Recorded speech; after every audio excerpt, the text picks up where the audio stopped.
ऋचा जी मुझे बताइए कि इंडस्ट्री में एक तो आपने जो बात करी थी ना आउटसाइडर की, तो आउटसाइडर के साथ साथ अभी लॉकडाउन में आपने देखा था जब मजदूर हमारे सड़कों के ऊपर मर गए, जिनको प्रवासी मजदूर कहा गया, प्रवासी श्रमिक कहा गया, तब भी मैंने ये मुद्दा उठाया था कि भाई उनको प्रवासी क्यों कह रहे हैं, वो भी तो इंडियंस ही तो हैं, हम हैं, भारतीय हैं, वो कोई बाहर से आए हुए हैं। तो उसी तरह से जिस तरह से आपने आउटसाइडर कहा, तो कोई आउटसाइडर नहीं होना चाहिए, कोई इनसाइडर नहीं। अगर वो मजदूर प्रवासी हैं तो मैं प्रवासी हूँ। मैं दिल्ली से आई हूँ, मेरे माता पिता अमृतसर से दिल्ली आए थे और मैं दिल्ली से बम्बई आई हूँ। अगर वो मजदूर प्रवासी हैं तो मैं भी प्रवासी हूँ।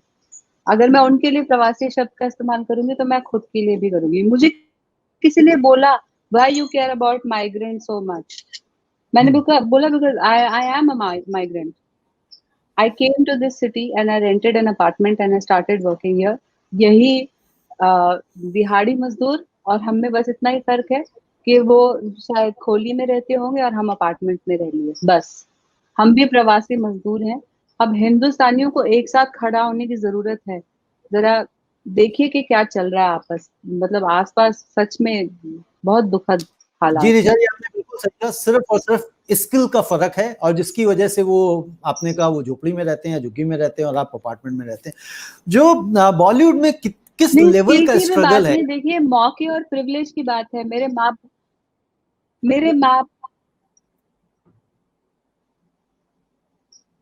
देखिए बॉलीवुड का जो स्ट्रगल है वो एक एंडलेस स्ट्रगल है। आप बहुत बड़े मुकाम पे भी पहुंच जाएंगे तो भी हो सकता है आपकी 4 फिल्में फ्लॉप हो जाएं तो लोग आपके बारे में लिखना शुरू कर दें, इज इट ओवर। जब सचिन रिटायर नहीं हुए थे कितने समय तक लिख रहे थे लोग, he should retire, he should retire. वो लोग जिन्होंने अपनी जिंदगी में कभी बल्ला नहीं उठाया है, वो लिख रहे थे we should retire, we should retire. तो उसी तरह का कुछ स्ट्रगल बॉलीवुड में भी है, आप देखिए, क्योंकि वो एक एंडलेस स्ट्रगल है। हर बार आपको अपनी फिल्म के जरिए, अपने शो के जरिए, अपने स्पीच के जरिए प्रूव करते रहना पड़ेगा।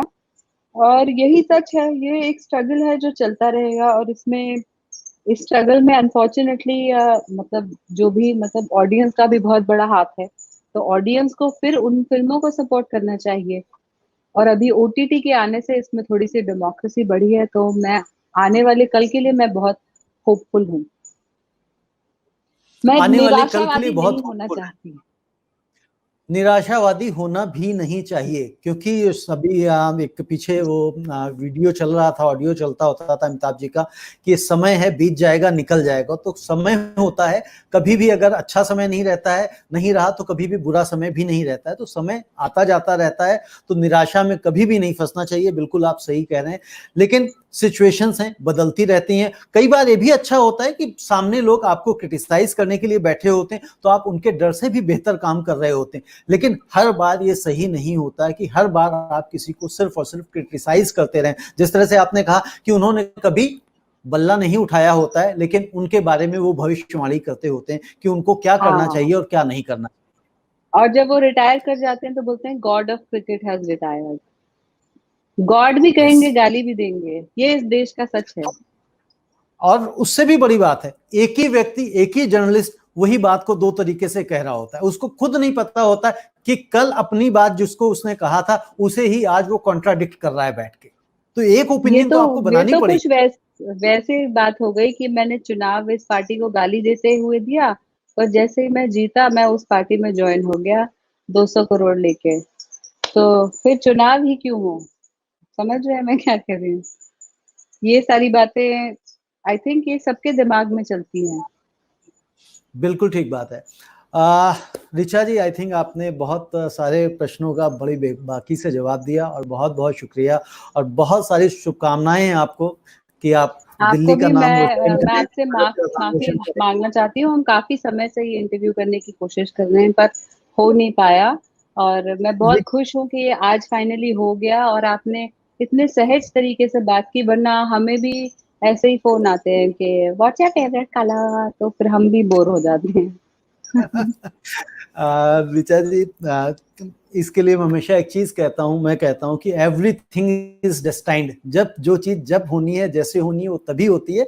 तो इस पे कुछ भी ऐसी बात नहीं है। और जब आपको समय मिला, क्योंकि कई बार मेरे पास टाइम नहीं था जब आप अवेलेबल थे, तो और मैक्सिमम आप व्यस्त रहे, तो कोई जी, बात नहीं, आज हम लोग मिल पाए और बातचीत हुई, आपके भी विचार पता लगे और आपको भी पता लग गया कि हम किस तरह से बातचीत कर सकते हैं, क्योंकि जी, फेवरेट कलर बिल्कुल। क्या है और क्या नहीं, नो डाउट इंडस्ट्री जानना चाहती है, आपके फैन्स जानना चाहते हैं, बट मैं समझता हूँ उससे ज़्यादा चीज़ें जो ये विचार आज हमने जी, डिस्कस बिल्कुल। किया है, वो लोगों को ज़्यादा पता होने की आवश्यकता है और उससे शायद कहीं न कहीं लोगों का मन बदलने में, लोगों का विचार बदलने में, या वो गलत सोच रहे हैं तो उनको वापस पटरी पे आ सकते हैं। बहुत-बहुत शुक्रिया। तो आपका भी आज बहुत-बहुत शुक्रिया, बहुत मज़े आए। Thank you. थैंक यू, नमस्ते।